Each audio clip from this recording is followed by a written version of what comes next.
उस दिन प्रमुख शक्तियों के कारीगरों ने पाकों का निर्माण शुरू होते ही रोक दिया। पहले पतन से उन्हें लगा कि गठन में कुछ गड़बड़ है और उन्होंने तुरंत एक बैठक आयोजित की। नहीं, ब्लूप्रिंट में निश्चित रूप से कुछ गड़बड़ नहीं है। ये और पाक वीडियो जो हमने देखा पूरी तरह मेल खाते हैं। मुझे लगता है कि हमें इस समस्या के बारे में दूसरे तरीके से सोचना चाहिए। एक वास्तुकार कारीगर ने एक बार फिर ब्लूप्रिंट को देखा और कहा, वह पूरे प्रोजेक्ट के मुख्य वास्तुकार हैं और वह एसोसिएशन से हैं। उसने वास्तव में कई बार ब्लूप्रिंट की जांच की, लेकिन जिस चीज पर उसने ध्यान नहीं दिया वह ब्लूप्रिंट पर अंग्रेजी अंकों की उपस्थिति थी। उसे बस ऐसा लगा जैसे वे सैम द्वारा उपयोग किए गए प्रतीकों का कोई रूप है। चूंकि वे छोटे थे और उनकी कोई प्रासंगिकता नहीं थी, इसलिए उन्होंने उन्हें नजरअंदाज कर दिया। इस समय एसोसिएशन के फॉर्मेशन मास्टर, जो परियोजना के सभी गठनों के लिए जिम्मेदार हैं, तंबू में आए।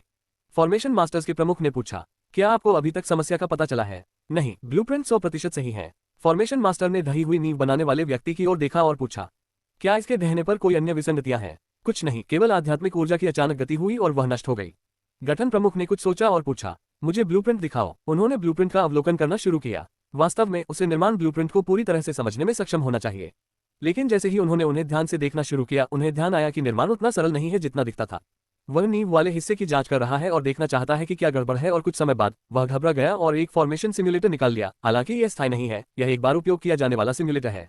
उसने कुछ स्पिरिट स्टोन निकालकर सिम्युलेटर पर रख दिए और कुछ देर बाद बूम, एक छोटा सा विस्फोट हुआ और संरचना ध्वस्त हो गई। उन्होंने बाकी सदस्यों की ओर देखते हुए कहा, नींव उतनी सरल नहीं है जितनी दिखती है। नींव के सभी अलग अलग ब्लॉक एक संरचना बना रहे हैं, वे नोड्स के रूप में कार्य कर रहे हैं। आप लोग कौन सी सामग्री का उपयोग कर रहे हैं? समुद्री ग्रीनस्टोन और सफेद रेत। गठन प्रमुख आश्चर्यचकित थे। उन्हें उम्मीद नहीं थी कि वे संरचना बनाने के लिए ऐसी निम्न श्रेणी की सामग्रियों का उपयोग करेंगे जिनका उपयोग केवल निर्माण के लिए किया जाता है। क्या उल्लिखित सामग्रियां भिन्न नहीं है? गठन प्रमुख ने पूछा। ठीक है, उनका उपयोग करना बहुत फिजूल खर्ची होगी, है ना? अपने आप से कोई समझौता न करें। इस निर्माण का हर हिस्सा एक संरचना प्रतीत होता है और वे मिश्रित संरचनाएं और यहां तक कि ओवरलैपिंग संरचनाएं भी बना रहे हैं।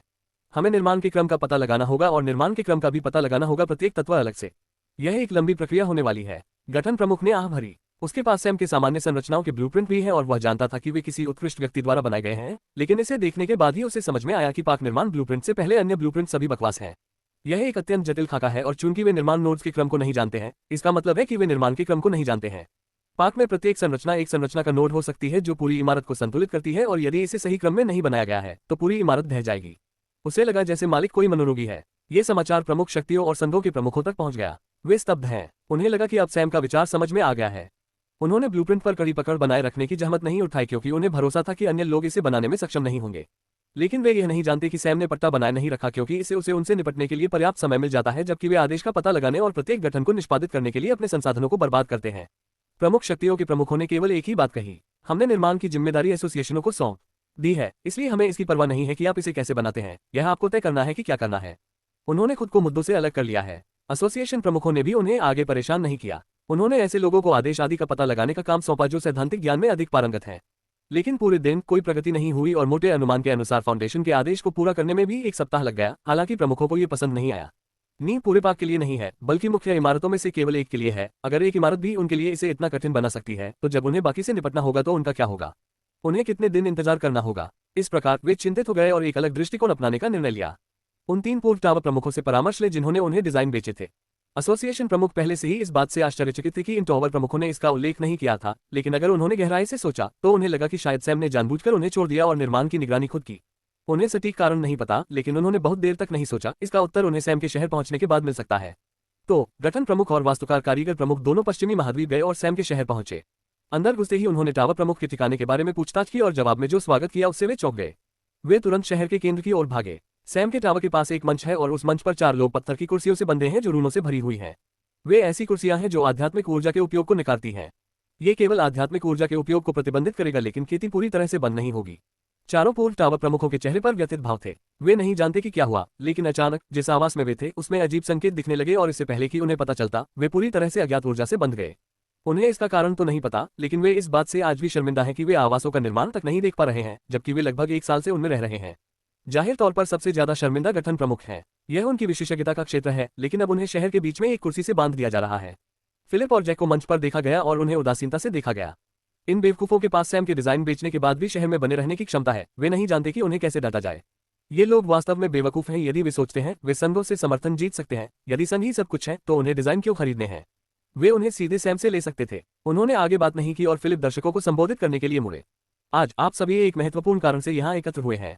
4 टावरों के 4 पूर्व प्रमुखों ने सैम के संगठन को धोखा दिया है।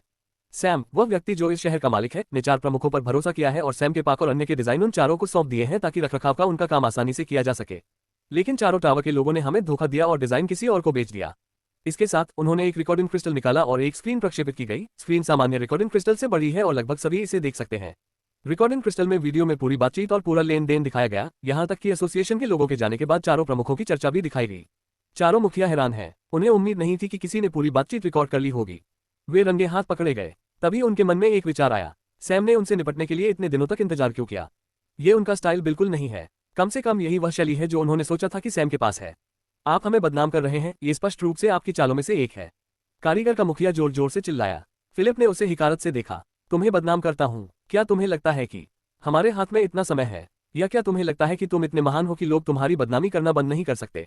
तुम उसकी नजरों में दयनीय कीड़ों के अलावा कुछ नहीं हो। वह तुम्हें कभी भी मार सकता है, चाहता है और कोई पता नहीं लगा पाएगा। क्या आपको लगता है कि हमें इस सारी परेशानी से गुजरना होगा? उसके बाद उन्होंने ताली बजाए और कुछ उपकरण मंच पर लाए गए। इसमें एक छोटी फॉर्मेशन डिस्क और एक बड़ा सिलेंडर है। अटेंडेंट ने फॉर्मेशन डिस्क को पहली कुर्सी के नीचे रखा और उसे सक्रिय किया। कुर्सी के साथ साथ व्यक्ति के चारों ओर एक छोटा फोर्स फील्ड उत्पन्न हुआ। फिलिप ने दर्शकों की ओर देखा और कहा, आज हम उन्हें उनके विश्वासघात के लिए फांसी देने जा रहे हैं और संगठन के सभी कर्मचारी और साझेदार इस उदाहरण को याद रखेंगे यदि वे कभी भी हमें धोखा देना चाहते हैं। उनके पास केवल एक ही रास्ता है और वह है उनके नक्शे कदम पर चलना। उसने चारों सिरों की ओर इशारा करते हुए कहा। फिलिप आगे बढ़ा और सिलेंडर के ऊपर अपना हाथ रखा। वहां एक छोटा सा धातु का पाइप लगा हुआ था। उसने उसे बाहर निकाला और ट्यूब को धातु के पाइप के साथ बढ़ाया। जैसे ही उसने पाइप को फोर्स फील्ड में डाला, वहां एक छोटा सा रूम था, वह पाइप जो फोर्स फील्ड को अनदेखा कर सकता है। फिर फिलिप ने सिलेंडर पर एक बटन दबाया और गैस फोर्स फील्ड में चली गई। क्योंकि गैस लगभग रंगहीन होती है, दर्शकों में से कोई भी अनुमान नहीं लगा पा रहा है कि फिलिप क्या कर रहा है। कुछ देर बाद फिलिप ने उन सभी को देखा और कहा, देशद्रोही का यही हश्र होता है। इसके साथ ही उसने दूसरा बटन दबाया और गैस ने लौ पकड़ ली।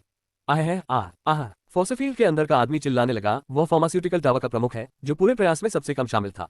फार्मास्यूटिकल एसोसिएशन अभी भी निर्माणाधीन है और उन्हें अपना दर्जा वापस पाने के लिए फिर से स्थापित होना होगा और बाकी प्रमुख शक्तियों और संघों के सामने साबित करना होगा। तब तक साम्राज्य में फार्मास्यूटिकल टावरों को कोई समर्थन नहीं माना जा सकता है। लेकिन वह अभी भी इस स्थिति में शामिल है, इसलिए उसके बच निकलने का कोई रास्ता नहीं है। इस यातना की तरह मौत और यातना तेज हो गई क्योंकि उसकी खेती अभी भी मौजूद है। वह मुश्किल से प्रतिबंधित है और जन्मजात प्रतिरोध केवल व्यक्ति के लिए जलने को और अधिक यातनापूर्ण बना देगा। अब वह पहले मर रहा है, कम से कम वह उस मनोवैज्ञानिक पीड़ा को नजरअंदाज कर सकता है जिससे शेष 3 वर्तमान में गुजर रहे हैं। उन्हें इसकी आशा नहीं थी। सैम को यह मामला पहले से ही पता था और फिर भी उन्होंने सोचा कि उन्होंने इसे गुप्त रखा है। लेकिन फिर भी उन्होंने नहीं सोचा था कि सैम उनके साथ कुछ करेगा। आखिरकार उनके मन में सभी संगठन सर्वशक्तिमान है, ऐसी थी उनकी ट्रेनिंग। सैम, तुम इस तरह से पुलों को जला रहे हो। एसोसिएशन तुम्हें अकेला नहीं छोड़ेंगे। कारीगर टावर प्रमुख जोर जोर से चिल्लाया। वह जानता था कि फिलिप और जैक से बहस करने पर भी कुछ नतीजा नहीं निकलेगा। वे केवल आदेश लेते हैं और इससे कोई फर्क नहीं पड़ता कि वे उस पर अमल कैसे करेंगे। एकमात्र व्यक्ति जिसके पास इसे रोकने की शक्ति है वह सैम है। फिलिप ने उसकी ओर उदासीनता से देखते हुए मुस्कुराया। उसने उसे रोकने और चिल्लाने की भी जहमत नहीं उठाई। कुछ अनाप शनाप चिल्लाने के बाद उन तीनों ने भागने की जद्दोजहद बढ़ा दी। फार्मास्यूटिकल प्रमुख ने अपना रोना बंद कर दिया और ऐसा इसलिए हुआ क्योंकि उसकी स्वर रज्जू जल गई थी। अब केवल हल्की हल्की चीखें ही सुनाई दे रही थी। वे तीनों गोलियों से पसीना बहा रहे हैं। पंक्ति में अगली पंक्ति शिलालेख शीर्ष है। वह फिलिप से विनती करने लगा, कृपया मुझे जाने दो। मेरे पास एक परिवार और बच्चों की देखभाल है। कृपया, मैं इस तरह मरना नहीं चाहता। हमने जो किया वह गलत है, लेकिन वे एसोसिएशन से हैं, हमारे पास उनके खिलाफ शक्ति नहीं है। हम केवल हार मान सकते थे। इस पर जैक ने तिरस्कारपूर्वक कहा। उसने वीडियो देखा, वह जानता था कि उसने जो कहा वह सच है या नहीं। उसे अपने जैसी ही हवा में सांस लेने में घिन महसूस हो रही थी। अब वे संघ के ताकतवर होने और खुद के मजबूर होने की बात कर रहे हैं, लेकिन वीडियो में सत्ता की कोई ध्वंस नहीं दिख रही है। वे उन वरिष्ठों के साथ बिस्तर पर जाने के लिए बेताब हैं और ये डिजाइन ही एकमात्र विकल्प है जो उन्हें मिल सकते हैं। अब वे दयनीय अभिनय करने की कोशिश कर रहे हैं। फिलिप ने जाल को फिर से सक्रिय किया और लौ फिर से भड़क उठी। चीख पुकार के साथ इंस्क्रिप्शन टावर हिट जलने लगा। दर्शक हैरान होकर ये नजारा देख रहे हैं। वे सभी अब समझ गए कि सैम जो उन्हें किसी भी खतरे से बचा सकता है वह उन्हें नष्ट भी कर सकता है। शहर के नागरिक अधिकतर कर्मचारी हैं। उन सभी के मन में सैम के प्रति गहरा सम्मान है जब उसने शहर को ओल्ड वन से बचाया था। लेकिन उस सम्मान ने उनके डर को धुंधला कर दिया और अब इस घटना से उनका डर याद आ गया है। वे संगठन के साथ विश्वासघात नहीं कर सकते, अन्यथा सैम उन्हें मार डालेगा। आर्किटेक्ट चीफ और फॉर्मेशन प्रमुख ने इस दृश्य को खुली आंखों से देखा। उनमें से एक क्रिस्टल के साथ पूरी घटना को रिकॉर्ड कर रहा है। वे डिजाइन के संबंध में जानकारी लेने आए थे, लेकिन अब उन्हें यह सब मिल गया है। उन्हें इसकी सूचना तत्काल अपने उच्च अधिकारियों को देनी होगी। लेकिन वे तुरंत नहीं गए। वे देखना चाहते हैं कि सैम स्थिति को कैसे संभालेगा। आखिरकार यह उनसे संबंधित है। 4 लोगों की फांसी के बाद फिलिप ने अपनी पीठ सीधी करके दर्शकों की ओर देखा। 4 टावरों के विश्वासघात के कारण शहर में काम करने वाले चारों टावरों के लोगों को उनके कर्तव्यों से मुक्त कर दिया गया है। आप शाम तक इस शहर को छोड़ देंगे या फिर परिणाम भुगतने के लिए तैयार रहें। आप इसका हिस्सा नहीं हैं अब शहर, और यदि आप अतिथि के रूप में इस स्थान पर जाना चाहते हैं तो आप केवल 1 महीने के बाद ही वापस आ सकते हैं। जहां तक साम्राज्य के बाकी टावरों के साथ साझेदारी की बात है तो इसे आज अस्थायी रूप से निलंबित किया जा रहा है। सभी पार्क अस्थायी रूप से बंद कर दिए जाएंगे और साम्राज्य के किसी भी हिस्से में परियोजना में शामिल 4 टावरों से संबंधित सभी कर्मचारी 1 सप्ताह में सैम के शहर का दौरा करेंगे। उन्हें पार्कों के खातों, प्रबंधन और रखरखाव से संबंधित सभी आवश्यक दस्तावेज लाने होंगे। कर्मचारियों की सूची पहले से ही हमारे हाथ में है और यदि कोई लापता हुआ तो इसके लिए उक्त शहर के 4 टावर जिम्मेदार होंगे और उन्हें परिणाम भुगतना होगा। लोगों के दिल दहल गए। सैम वास्तव में विश्वासघात को गंभीरता से ले रहा है और बेहतर होगा कि सभी अधिकारी तैयार रहें। उन्हें उन पर दया आ गई। सभा बर्खास्त कर दी गई। उसी क्षण सभी पाकों में समाचार भेज दिया गया और टावरों के नीचे शहर के सभी कर्मचारी जो पार्क में काम करते हैं गोलियों से पसीना बहा रहे हैं, क्योंकि उन्हें पता था कि कुछ बड़ा होने वाला है। वे बड़े बदलाव का सीधे सामना करने जा रहे हैं और कोई रास्ता नहीं है।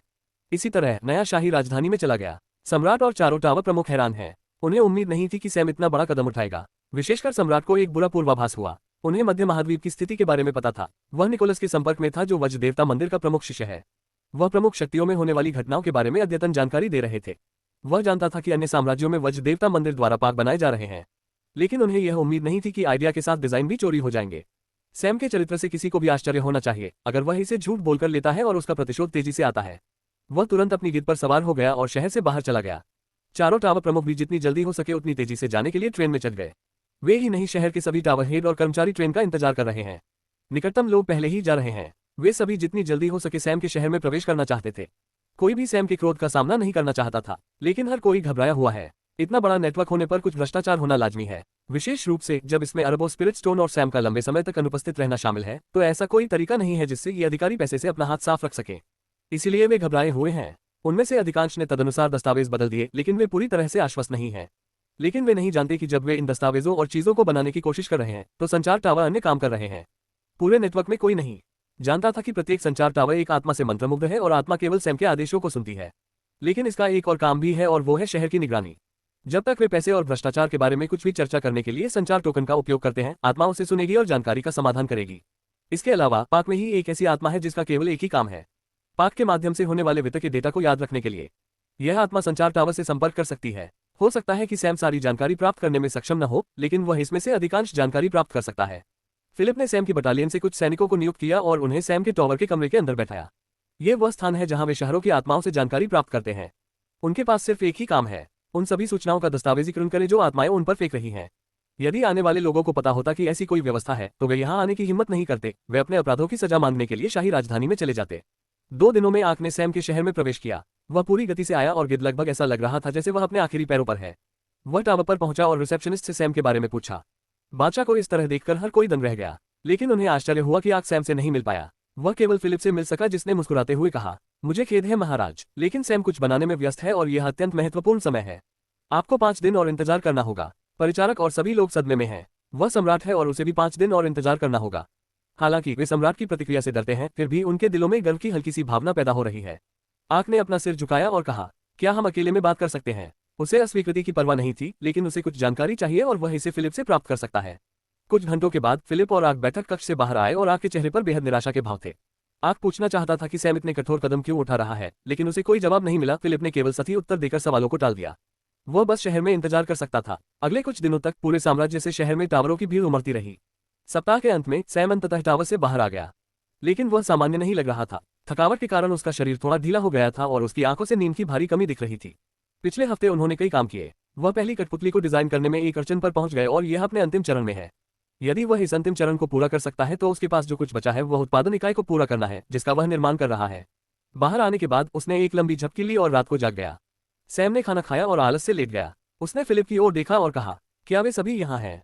हाँ, तो फिर अभी मीटिंग के लिए बुलाओ। फिलिप स्तब्ध था। यह आधी रात है, तो क्या आप उनके आराम में खलल डालने को लेकर चिंतित हैं? सैम ने उत्तर दिया और चला गया। फिलिप को निश्चित रूप से परेशानी की बू आ रही थी। सैम जानबूझकर इन लोगों के लिए इसे कठिन बना रहा है। कुछ मिनट बाद सभी लोग फिर से मंच के सामने जमा हो गए हैं, लेकिन इस बार सैम एक मेज के पीछे बैठ गया जो मेज पर रखी हुई थी और उस पर छोटी छोटी पुस्तिकाओं का ढेर लगा हुआ था। ये पुस्तिकाएं टावर और पार्क स्पिरिट से प्राप्त जानकारी हैं। फिलिप और जैक उसके पास खड़े हैं। फिलिप पुस्तिकाओं का प्रबंधन कर रहा है और जैक के हाथ में एक सूची है। सदन स्टार सिटी और उनके अधीन सभी अधीनस्थ शहर पंक्तिबद्ध होकर एक एक करके मंच पर आते हैं। अपनी रिपोर्ट जमा करें, जैक ने पुकारा और दक्षिणी सितारा शहर के लोग कांप उठे। वे सैम के साथ सबसे लंबी साझेदारी वाले व्यक्ति हैं और उस शहर का कारीगर टावर अभी भी इस परियोजना में शामिल नहीं है। तीनों टावर प्रमुख घबराकर आगे बढ़े और एक एक कर दस्तावेज सौंपने लगे। सैम ने दस्तावेजों पर नजर डाली और एक एक करके पुस्तिकाओं को देखा। आंकड़ों का मिलान करने के बाद उन्होंने कहा, पैसे को लेकर ज्यादा दिक्कत नहीं है, लेकिन पार्क में दुकान आर्टिसन टावर के किसी व्यक्ति को क्यों उधार दी गई है? उसकी आवाज रात के समय के अनुरूप ठंडी थी। थरी टावर प्रमुखों को समझ नहीं आ रहा था कि क्या कहें। उनका आर्टिसन टावर के साथ कुछ संबंध है और दुकान उन्हें एक उपनाम द्वारा किराए पर दी गई थी। उन्होंने सोचा कि चूंकि सैम इस समय उच्च और शक्तिशाली है और उन्हें लगा कि वह इन तुच्छ मामलों की परवाह नहीं करेगा। लेकिन ये पता चला कि उनका अनुमान गलत था। वह हमेशा की तरह क्षुद्र है। मैंने स्पष्ट रूप से उल्लेख किया है कि उस शहर का आर्टिसन टावर भाग नहीं लेगा और हम उनके साथ किसी भी प्रकार का सौदा नहीं करने जा रहे हैं। लेकिन उन्हें दुकान पट्टे पर क्यों दी गई? सैम ने एक बार फिर पूछा और उसकी आवाज ठंडी हो गई। जैसा कि उन्होंने कहा, सैम पहले से ही अधीनस्थ शहरों और संचार नेटवर्क से दस्तावेजों और राजस्व विवरणों की जांच कर रहा है। टावर प्रमुखों ने उत्तर देने का साहस नहीं किया। मैं 3 टावरों और पाक के बीच साझेदारी को समाप्त कर रहा हूं। तीनों टावरों से संबंधित सभी कर्मचारी इस्तीफा दे सकते हैं। यदि वे 3 टावरों में रहना चाहते हैं तो वे पाक में काम नहीं कर सकते। लेकिन अगर वे पाक में काम करना चाहते हैं, उन्हें टावरों में अपने कर्तव्यों से मुक्त होना होगा। सैम की बातों ने सभी को चौंका दिया। उन्हें उम्मीद नहीं थी कि सिर्फ एक दुकान उधार देने के लिए वह उन्हें इतनी कड़ी सजा देंगे। सैम, यह अपमानजनक है। अंततः गठन प्रमुख ने बात की। सैम ने उदासीनता से उसकी ओर देखा और कहा, साझेदारी केवल विश्वास पर आधारित होती है। मैंने जो आपको मना किया था वह करके आपने मेरे विश्वास के साथ विश्वासघात किया। मैंने पहले तो ज्यादा प्रतिबंध नहीं लगाए, लेकिन आप इतनी सरल बात का पालन नहीं कर सकते। क्या आप सोचते हैं कि मैं बेवकूफ हूँ? लेकिन ये बहुत बड़ी सजा है। हाँ, ये बहुत कठोर है। मंच के नीचे मौजूद अन्य लोग बोलने लगे। सैम ने उनकी ओर देखा और बोला, क्या यह आपकी बोलने की जगह है? बकवास बंद करें और अपनी बारी का इंतजार करें। भीड़ को चुप करा दिया गया। इसके बाद उन्होंने कर्मचारियों को संबोधित किया। टावर्स के सभी कर्मचारी पाक के लिए काम कर रहे हैं। कोई रियायत नहीं है। यदि आप पाक में काम करना चाहते हैं तो आपको टावरों से अपना नाता तोड़ना होगा। निस्संदेह आप लोग सोच सकते हैं कि टावर आपको लाभ दे रहे हैं, लेकिन मैं यह नहीं देखता कि संगठन क्या पेशकश कर सकता है और टावर क्या नहीं दे सकते। वैसे भी संगठन पूर्ण कर्मचारियों के लिए नए ज्ञान तक पहुंच खोलेगा। ज्ञान में कारीगर तकनीक, संरचनाओं का ज्ञान, शिलालेख और यहां तक कि फार्मास्यूटिकल विधियों सहित सभी प्रकार के पहलू शामिल हैं। ऐसे तरीके जो अद्वितीय और अपरंपरागत हैं और मैं गारंटी देता हूं कि कोई भी टावर आपको ये प्रदान नहीं कर सकता है। आपने पाक देखा है, वहां सब कुछ मेरी रचना है और यदि आप उस स्तर का ज्ञान प्राप्त करने में सक्षम होना चाहते हैं तो आप संगठन में शामिल हो सकते हैं। बेशक यह मुफ्त नहीं है। आपको विश्वास और योग्यता हासिल करनी होगी। फिर वह फिलिप की ओर मुड़ा और कहा, एक भर्ती सूचना पोस्ट करें 4 प्रमुख व्यवसायों के लिए। वे अपने स्तर की परवाह किए बिना संगठन में शामिल हो सकते हैं। एकमात्र आवश्यकता यह है कि वे किसी भी संगठन से संबद्ध न हो। सैम, ये तुम्हारे लिए बहुत दुस्साहस है। तुम प्रतिभाशाली हो सकते हो, लेकिन यह मत भूलो कि संघों की पहचान ही तुम्हारे तरीकों की स्वीकृति प्राप्त करने का एकमात्र तरीका है। अब तुम उन्हें महत्वहीन बनाकर उन्हें हथियाने की कोशिश कर रहे हो। 4 संघ, आप हमें क्या समझते हैं? आप ऐसा किस आधार पर कर रहे हैं? जैसे ही वह बोला, सैम ने एक हैंडगन निकाली और उस पर गोली चला दी। दूसरा पक्ष नेसेंट है, लेकिन ऊर्जा सेल होने के कारण गोली से उसे कुछ क्षति हुई। एक और शब्द और मैं तुम्हारी जान ले लूंगा। सैम ने बेरुखी से उत्तर दिया और फिर उनमें से बाकी लोगों की ओर मुड़ गया। ध्यान से सुनो, मुझे न तो तुम्हारी मंजूरी की परवाह है और न ही तुम्हारी मान्यता की। यदि तुमने मुझे परेशान किया तो यह एक नरसंहार होगा जो हो रहा है। मेरे तरीकों का अनुमोदन करता होने का आपको न तो अधिकार है और न ही अधिकार। व्यवसाय मेरे द्वारा प्रस्तावित किया गया था, मेरे द्वारा बनाया गया था और मेरे द्वारा चलाया गया था। मैंने तुम्हें केवल इसमें एक हिस्सा दिया है क्योंकि मुझे अकेले कुछ भी करना पसंद नहीं है। यदि आप कृतघ्न हैं और मेरे विश्वास के साथ विश्वासघात करते हैं और अब भी मुझसे आपकी बकवास सहन करने की अपेक्षा करते हैं तो आप वास्तव में मेरे धैर्य की परीक्षा ले रहे होंगे। मेरा विश्वास करें कि ऐसा करने वालों का अंत कभी भी अच्छा नहीं होता। इसलिए जब तक मैं तुम्हें बोलने के लिए न कहूं, अपना मुंह बंद रखो। उसके बाद किसी की बोलने की हिम्मत नहीं हुई। हालांकि वे बड़बड़ा रहे थे, फिर भी उनमें बोलने की हिम्मत नहीं हुई। जहां तक सम्राट और शाही राजधानी के 4 टावरों के प्रमुखों का सवाल है, वे घटनास्थल पर नहीं हैं, लेकिन वे स्थिति का अवलोकन कर रहे हैं। उन चारों ने कुछ नहीं बोला क्योंकि सैम ने केवल एक शहर के साथ अनुबंध समाप्त कर दिया था। वे इसमें कुछ नहीं कह सकते क्योंकि वह शहर सैम द्वारा उन लोगों के साथ की गई पहली साझेदारी थी और उन्होंने सैम के विश्वास को धोखा दिया था। विशेषकर सैम के शत्रु की सहायता करना। उन्हें ऐसा नहीं करना चाहिए था। सैम ने दक्षिणी सितारा शहर और अधीनस्थ शहरों को समाप्त कर दिया और सभी ड्यूकडॉम में अनुबंध समाप्त कर दिए। तभी उनकी भरीकुटी तन गई। सैम को एक छोटी सी गलती बर्दाश्त नहीं हुई। यहां तक कि उन्होंने कई लोगों को नौकरी से निकाल दिया और केवल आधे से कुछ अधिक कर्मचारियों को ही रखा और यहां तक कि उन्हें टावरों से इस्तीफा देना पड़ा। उन्हें लग रहा है कि वह हद से ज्यादा आगे बढ़ रहे हैं, लेकिन वे सीधा कदम उठाने से थोड़ा डरते हैं। वे एक दिन पहले सम्राट से मिले और कुछ सीखा। सम्राट नहीं चाहते कि वे लापरवाह हों। वह उन एसोसिएशनों के प्रमुखों का सामना नहीं करना चाहते जो उनके साथ कुछ होने पर नाराज हो सकते हैं। सैम अगले शहर चला गया और इस बार राजस्व संबंधी कुछ गलतियां हुई। इस जगह पर कुछ भ्रष्टाचार है। सैम ने कारण भी नहीं पूछा और अनुबंध समाप्त कर दिया और बाकी अधीनस्थ शहरों ने भी ऐसा ही किया। संगठन और टावरों द्वारा संयुक्त रूप से प्रबंधित की जाने वाली सभी दुकानों की साझेदारी समाप्त की जा रही है। बचे हुए लोग बेहद घबरा गए। टॉवर हेड गोलियों से पसीना बहाया और घबराहट के कारण उसने एक बड़ी गलती की। उसने सैम पर एक चाल चली और उसे जो मिला वह एक हेडशॉट था। वह सिर्फ एक नवजात शिशु है और वह भी शुरुआती चरण का व्यक्ति है। सैम किसी से नहीं डरता। होड़ जारी रही। सैम ने आगे कहा और जब उसे कुछ बड़े अंतर नहीं दिखे तो उसने कर्मचारियों और टावर प्रमुखों को बताया, एसोसिएशन आपके लायक नहीं है और निकट भविष्य में वे अपना मूल्य खो सकते हैं। अन्य स्थानों के इस भ्रष्ट होने का एक कारण है। जब एक प्रणाली भ्रष्ट हो जाती है तो कोई विकास नहीं होता है। मैं आपको इसमें शामिल होने की सलाह देता हूं। संगठन हम आपको उसी तरह तैयार करेंगे जिस तरह से तैयार किया जाना चाहिए। सीधे शब्दों में कहें तो उन्होंने अभी तक अनुबंध समाप्त नहीं किया है, लेकिन वह इसे खत्म करने के लिए बेहद इच्छुक है। सैम ने अनुबंध समाप्ति का अपना आक्रमण जारी रखा और कुछ ही घंटों में उसका अनुबंध समाप्त कर दिया गया। भोर होने ही वाली है। फिर वह खड़ा हुआ और मेज की ओर देखा जिस पर पुस्तिकाओं के 2 ढेर रखे हुए थे। उनमें से एक उन क्षेत्रों के बारे में है जिन्हें समाप्त कर दिया गया है और दूसरे उन क्षेत्रों के बारे में है जिनके पास अभी भी अनुबंध है। लेकिन दूसरे ढेर में केवल 4 पुस्तिकाएं हैं, जबकि दूसरे के पास 9 हैं। पूरे पश्चिमी महाद्वीप में 14 ड्यूकडॉम है और उनमें से 9 को समाप्त कर दिया गया। सैम ने फिलिप की ओर देखा और कहा, शाही राजधानी के प्रतिनिधि कहाँ हैं? क्या वे गद्दार हैं जो नहीं आए? हर कोई स्तब्ध रह गया। उन्हें उम्मीद नहीं थी कि सैम ऐसा कुछ कहेगा। उन्होंने शाही राजधानी टावर को नहीं देखा और उन्होंने बस उन्हें टावर हिट के रूप में लेबल कर दिया। चारों टावर प्रमुख जो छिपकर स्थिति को देख रहे थे, सभी की भौहें चढ़ गईं और उन्हें निराशा महसूस हुई। वे कुछ नहीं कर सके और बाहर आ गए। सैम, आप जो कर रहे हैं वह बेहद गलत है। इतने सारे पाकों के साथ अनुबंध समाप्त करने की आपकी हिम्मत कैसे हुई? गठन टावर प्रमुख ने सीधे कहा। हाँ, क्या आपको लगता है आप टावरों की मदद के बिना पूरे नेटवर्क को बनाए रख सकते हैं? क्या आपको लगता है कि व्यवसाय अस्तित्व में रहेगा? सैम ने भौहें सिकोड़ ली और उसकी निगाहों से अत्यधिक शीतलता झलक रही थी। सैम ने धीमी आवाज में कहा, यदि आप शहर को जीवित छोड़ना चाहते हैं तो बेहतर होगा कि आप अपने लहजे पर ध्यान दें। अचानक टावरों के प्रमुख कांप उठे। सैम हाल ही में बढ़त पर रहा है। गोलियों के निरंतर शोधन से वह अत्यधिक चिढ़ गया। वह बेतहाशा अपना गुस्सा प्रकट करना चाहता था। वह अरमान का कुछ नहीं कर सका क्योंकि वह कमजोर है। उसके पास लोगों की तलाश करने और उनसे लड़ने का समय नहीं है क्योंकि उसे खतरे का सामना करना पड़ता है। प्रमुख व्यावसायिक संगठन अभी भी उसके लिए कुछ नहीं कर रहे हैं, लेकिन इसका मतलब यह नहीं है कि वे ऐसे ही बने रहेंगे। ये बिल्कुल ताजमहल की कहानी जैसा है। शासक शाहजहां ने अपनी पत्नी के लिए कब्र बनाने के लिए सबसे कुशल कारीगरों का इस्तेमाल किया, जो अपनी खूबसूरती और भव्यता के लिए दुनिया का अजूबा बन गया है। कारीगरों को भूमि, धन, प्रतिष्ठा दी गई। वे कुछ भी सपना देख सकते थे, लेकिन भाग्य के उलटफेर ने शाहजहां को एक ऐसे सम्राट के रूप में मूर्ख बना दिया जिसने उसे एक संभावना के बारे में सोचने पर मजबूर कर दिया। यदि इतना कुशल कारीगर कोई ऐसा स्मारक बना दे जो ताजमहल से भी बेहतर हो तो क्या होगा? और इस प्रकार कारीगरों के हाथ, जो उनकी आजीविका है, उन श्रमिकों के साथ साथ जिनकी संख्या हजारों में थी, काट दिए गए। ये खूबसूरत आश्चर्य जो प्रेम का प्रतीक है, के परिणामस्वरूप बहुत खून खराबा हुआ है। यही बात इन एसोसिएशन प्रमुखों के साथ भी होगी। देर सबेर उन्हें पता चल जाएगा कि अपने सीखने के तरीकों और रूढ़िवादी सोच के साथ वे अपनी सीमाओं को पार नहीं कर पाएंगे और किसी पाक के बराबर कुछ नहीं बना पाएंगे या उससे आगे नहीं बढ़ पाएंगे। फिर उन्हें डर होगा कि सैम उससे आगे निकल जाएगा और इस प्रकार वे ये सुनिश्चित करने की पूरी कोशिश करेंगे कि ऐसा न हो। वे विचार अभी नहीं आएंगे, लेकिन जब पाक लगभग समाप्त हो जाएगा तब जरूर आएंगे। चूंकि वे अभी भी निर्माण के बीच में हैं, उन्हें पाक का वास्तविक मूल्य नहीं पता है। लेकिन जब वे अंतिम चरण में पहुंच जाएंगे तो निश्चित रूप से समझ जाएंगे। फिर यह सैम के लिए परेशानी का सबब बन जाएगा। वह अभी उनके लिए परेशानी खड़ी कर सकता है, लेकिन अगर उसने ऐसा किया तो वे क्रोधित हो सकते हैं। फिलहाल सैम कोई खतरा नहीं है, सिर्फ एक कांटा है जो शीर्ष कुत्तों को चोट भी नहीं पहुंचा रहा है।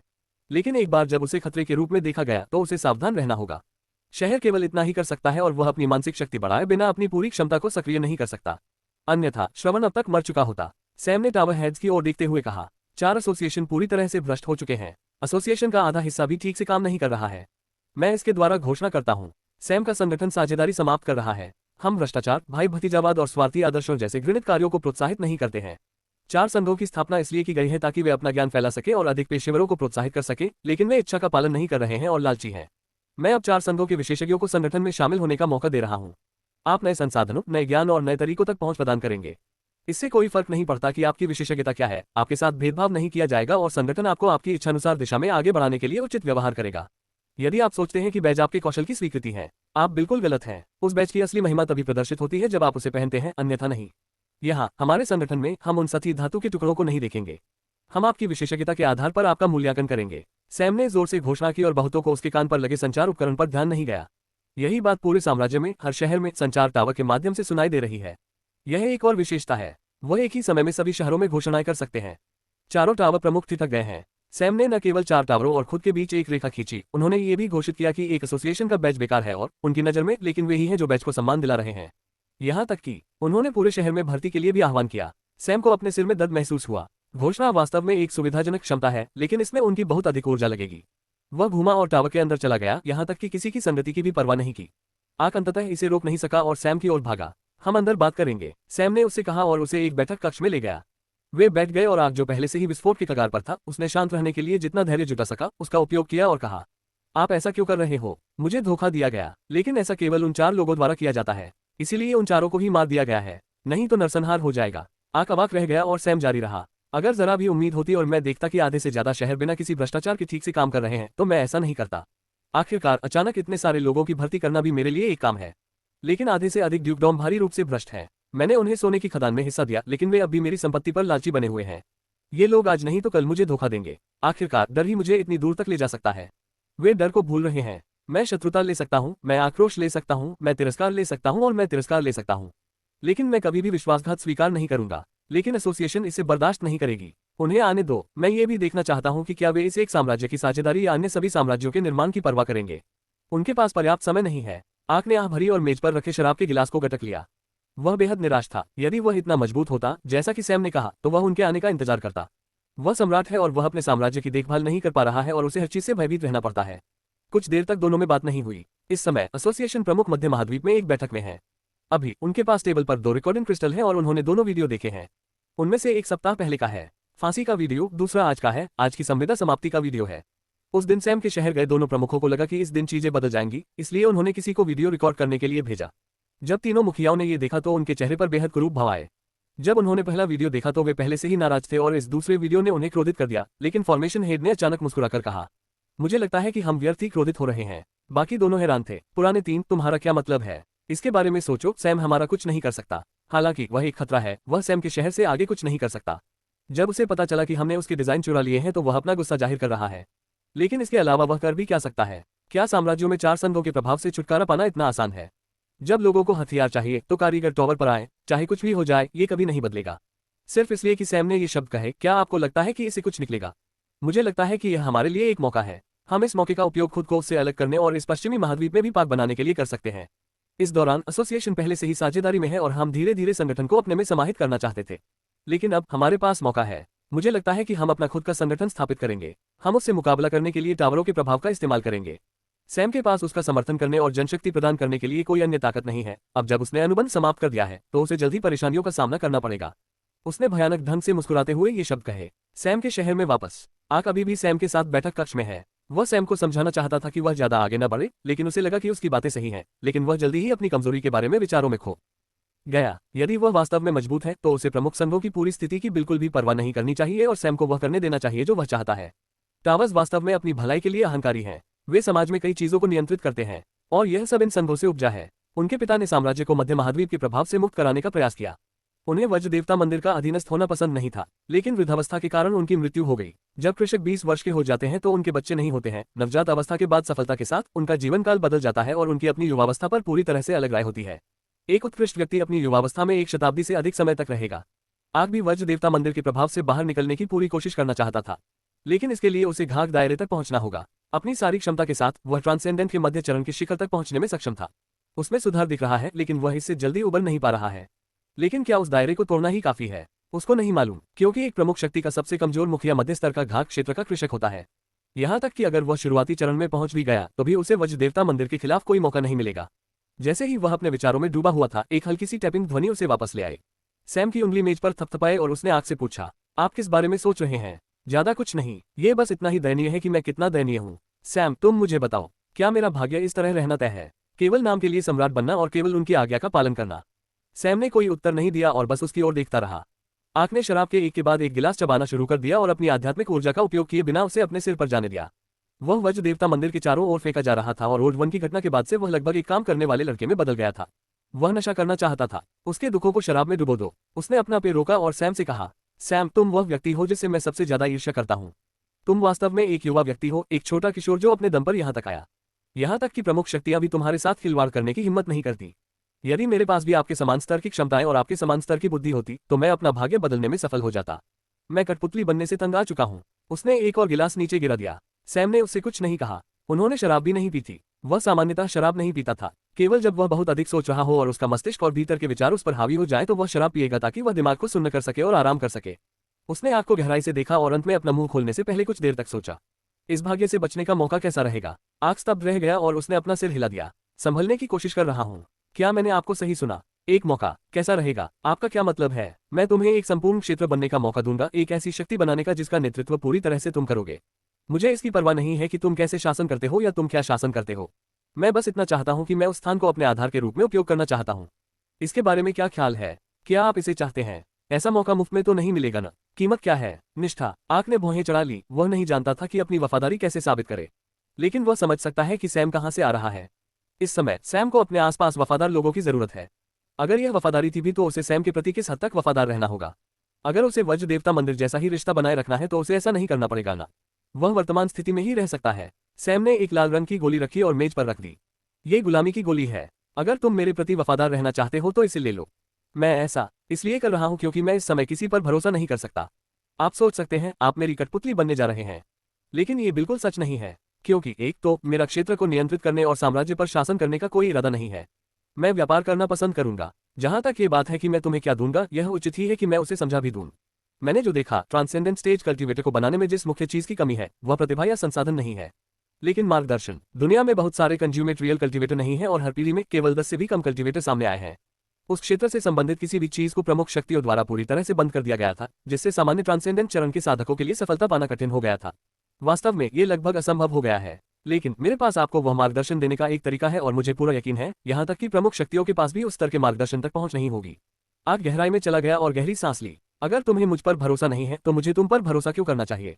मेरे पास इसका कोई जवाब नहीं है। आप महसूस कर सकते हैं कि यह अनुचित है, लेकिन एक बात है जिसके बारे में मैं निश्चित हूँ, अगर मैं तुम्हें नष्ट करना चाहता हूँ तो मुझे विश्वास का खेल खेलने की जरूरत नहीं है और सब कुछ मैं कर सकता हूँ। मैं जब चाहूँ तुम्हें मार डालूंगा और अगर मैं वास्तव में साम्राज्य पर कब्जा करना चाहता तो अब तक इसे अपने कब्जे में ले चुका होता। मैं वास्तव में रहने के लिए एक शांतिपूर्ण जगह चाहता हूँ और यदि आप एक संपूर्ण क्षेत्र के कृषक बन जाते हैं तो आप निवारक के रूप में कार्य करेंगे। तो सीधे शब्दों में कहें तो आप मुझ पर भरोसा करने के अलावा कुछ नहीं कर सकते। स्पष्ट कारणों से इसका उत्तर नहीं दिया जा सका। मेरे दुश्मन बहुत बड़े हैं, इतना बड़ा कि यह हास्यास्पद है कि मेरी उम्र और ताकत का कोई व्यक्ति उनका दुश्मन हो। यदि मैं तुम पर विश्वास करता हूं और तुम मुझे धोखा देते हो तो मैं वह सब कुछ खो दूंगा जिसके लिए मैंने कड़ी मेहनत की है। भले ही आप एक सम्राट हो, यह आपको खतरों के सामने अधिक असुरक्षित बनाता है। दिन के अंत में आप मुझे एक अकेला युवक ही समझेंगे। और अगर यह सवाल आए कि क्या आपको मेरी या अपने शाही परिवार की बलि देनी होगी, तो यह देखना आसान है कि आप किसे चुनेंगे। आप पर मेरा अविश्वास आपकी कमजोरी में निहित है। मैं आशा करता हूं कि तुम्हें समझ में आ गया होगा। इसके बाद सैम ने आगे कुछ नहीं बोला। उन्होंने स्थिति को पूरी तरह से स्पष्ट कर दिया था। साम्राज्य को नष्ट करने पर भी सैम को उससे कुछ नहीं मिलता। ऐसा कुछ भी नहीं है जो साम्राज्य उसे दे सके जिसे वह स्वयं प्राप्त न कर सके। लेकिन उसे वास्तव में एक घात क्षेत्र कृषक की आवश्यकता है। वह बस एक राइजू को शहर में ला सकता है, लेकिन इससे तूफानी घाटी को गुप्त रखना उसके लिए कठिन हो जाएगा, और यहाँ तक कि वह छोटी छोटी बातों के लिए ऐसी ताकत का इस्तेमाल नहीं करना चाहता है। वह स्वयं अपनी स्थिति से बाहर निकलने की पूरी कोशिश करेगा। जब तक उसे पूरी तरह से घेर नहीं लिया जाता, वह सीधे राइजस की ताकत का इस्तेमाल नहीं करेगा।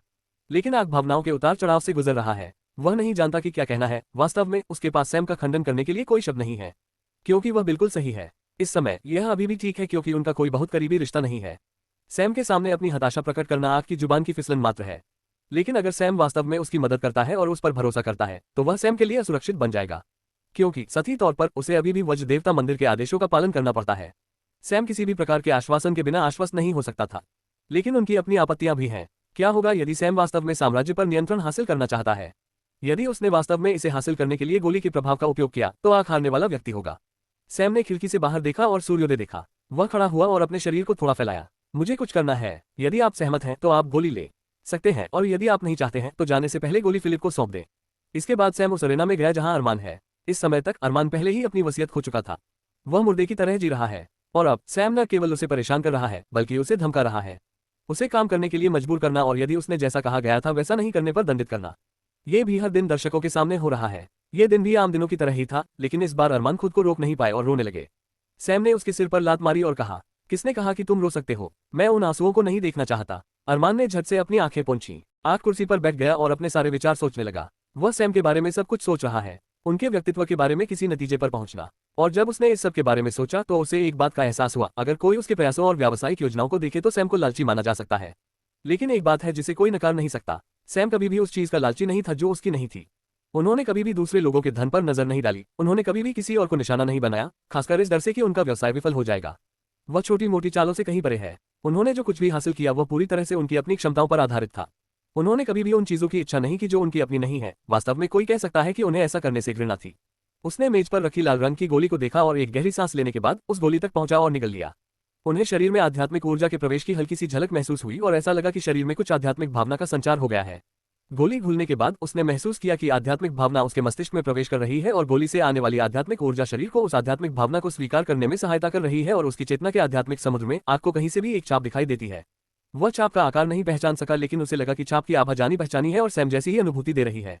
इस समय सैम जो अरमान की पिटाई कर रहा था उसकी हरकतें रुक गईं और उसे कुछ महसूस हुआ। आध्यात्मिक ऊर्जा का एक हल्का सा निशान उसकी ओर उड़ गया, और जैसे ही उसने अपना चेहरा बंद किया और इस चेतना को देखा, उसे प्रकाश की एक छोटी सी गेंद तैरती हुई दिखाई दी। उसका आध्यात्मिक समुद्र हाल ही में बना है क्योंकि वह नेसेंट को तोड़ चुका है और अभी भी छोटा है। उसने प्रकाश की गेंद को देखा और जैसे ही उसने ध्यान केंद्रित किया, उसे महसूस हुआ कि आग क्रॉस लेग करके बैठा है और गोली को पूरी तरह से घुलने दे रहा है। वह आग के परिवेश को समझ नहीं सका, वह केवल यह महसूस कर सका कि आग क्या कर रहा है। उसने आंखें खोली और मुस्कुराया। उसने अरमान की ओर देखा जो एक गेंद की तरह मुड़ा हुआ था और न रोने की पूरी कोशिश कर रहा था। आज तुम्हारा भाग्यशाली दिन है। अब जाओ और इस पिटाई की गंदगी को साफ करो। अरमान को काफी राहत मिली और वह उस मलबे की ओर चल पड़ा जो उसकी पिटाई से बना था। वह राहत की सांस लेते हुए सफाई करने लगा। भले ही उसका उपयोग सफाईकर्मी के रूप में किया जाए, फिर भी वह खुश लग रहा था। ऐसा प्रतीत होता है कि वज्र देवता मंदिर की प्रतिभा पूरी तरह से गायब हो गई है। सैम आग से मिलने के लिए बाहर चला गया। कुछ दिन शहर में ही रहो, कहीं चले गए। फिर वह एक हॉल की ओर चला गया जहां बहुत सारे लोग एकत्र थे। ये चारों टावरों के नए भर्ती हुए लोग हैं। तीनों एसोसिएशन प्रमुखों ने वास्तव में सैम के प्रभाव को कम करके आंका। केवल उनके शब्दों ने लगभग सभी को टावरों में अपने कर्तव्यों को छोड़ने पर मजबूर कर दिया। जिसने भी संगठन के लिए काम किया वह वहां से जाना नहीं चाहेगा। काम बहुत अच्छा है, लाभ बहुत अच्छे हैं और वे जटिल संरचनाओं से कुछ सीखते हैं, और जैसे कि कारीगरों के लिए वे सैम द्वारा कारखानों में दी गई मशीनरी से मंत्रमुग्ध हैं। उनका काम कभी भी आसान और उत्पादक नहीं रहा है। वे क्यों छोड़ेंगे? लेकिन ये सब नहीं है। ये वे लोग हैं जिनसे सैम ने पहले संपर्क किया था और अग्रिम पंक्ति में ऑस्टिन को देखा जा सकता था। आप सभी यहाँ एकत्र हुए हैं क्योंकि एक नई परियोजना आप सभी का इंतजार कर रही है। चूंकि पूरा संगठन अपने कर्मचारियों की भर्ती करने जा रहा है, इसलिए सीखने के लिए एक जगह की जरूरत है। हमारी अगली परियोजना बिल्कुल यही है। एक नया है, हाल ही में पास के जंगलों में भूमि साफ की गई है और हम सर्वकालिक महानतम शिक्षण स्थल का निर्माण करने जा रहे हैं। अपने हाथों को हिलाते हुए उसने ऑस्टिन की ओर एक स्थानिक अंगूठी फेंकी। वह वास्तुकार है, इसलिए वह निर्माण कार्य संभालेगा। सैम ने जारी रखा। इन ब्लू प्रिंटों में निर्माण परियोजना के सभी पहलू शामिल हैं। इमारतें, संरचनाएं, शिलालेख, ये सभी संयुक्त हैं। भले ही निर्माण में देरी हो सकती है, मुझे आशा है कि आप सभी लोग ब्लूप्रिंट देख सकते हैं और अवधारणाओं और जटिल विवरणों को समझ सकते हैं, जो आपको कला में आगे बढ़ने में मदद कर सकता है। लगभग 6 महीने के बाद मैं कुछ व्यवसाय निपटाने के लिए साम्राज्य से बाहर जाऊंगा। तब तक मैं परियोजना में आपके किसी भी संदेह को दूर करने के लिए प्रतिदिन 3 घंटे आवंटित करूंगा। हम एक ही कमरे में मिलेंगे। वे सभी बेहद उत्साहित हैं। उन्हें उम्मीद नहीं थी कि नए कर्मचारियों के रूप में पहला प्रोजेक्ट इतना महत्वपूर्ण और मददगार होगा। इस बार उन्हें आंख मूंद कर कुछ बनाने की जरूरत नहीं है। उन्हें डिजाइन के पीछे के सिद्धांतों और अवधारणाओं को समझना होगा, जो एक महान अवसर है क्योंकि वे सभी शहर और पार्क में अपने काम के समय से बहुत कुछ सीख रहे हैं। जैसा कि वे इसका इंतजार कर रहे थे, सैम ने कुछ और कहा। लेकिन उससे पहले मैं चाहता हूं कि आप लोग मेरे प्रति अपनी वफादारी की प्रतिज्ञा करें, और ऐसा करने के लिए आप सभी को इसकी एक गोली लेनी होगी। सैम ने उनकी ओर एक स्थानिक वलय फेंका। उनमें से एक ने उसे पकड़ लिया। उन सभी ने भौहें चढ़ा ली। मुझे ये कहते हुए खेद है, लेकिन मुझे 4 टावरों से बार बार धोखा दिया गया है और यहाँ तक कि संघों में उच्च पदों पर बैठे लोग भी मुझ पर नजर रख रहे हैं। मुझे ये सुनिश्चित करना होगा कि कोई जासूस न हो और कोई भी ऐसा न हो जो मुझे धोखा देने की कोशिश कर रहे हैं। ये गोली किसी प्रकार की प्रवेश परीक्षा है। उन्होंने समझ में सिर हिलाया, लेकिन इसका मतलब यह नहीं है कि वे इसे लेने में खुश हैं। वे कुछ हद तक अनिच्छुक हैं। आखिरकार संदेह करना बुरा लगता है, लेकिन वे अपने अच्छे प्रभाव के कारण सैम के दृष्टिकोण से देख सकते हैं। सैम ने शुरू से ही चारों टावरों के साथ उचित और निष्पक्ष व्यवहार किया। वह कर्मचारियों का ख्याल रखते थे और उन्होंने कभी भी कर्मचारियों को दी जाने वाली किसी भी चीज में कटौती नहीं की। उनमें से कई को बोनस मिला और उनका कामकाजी जीवन बहुत अच्छा रहा, लेकिन फिर भी उनके साथ धोखा हुआ। इतना कुछ करने के बाद भी लोगों ने उससे मुंह मोड़ लिया।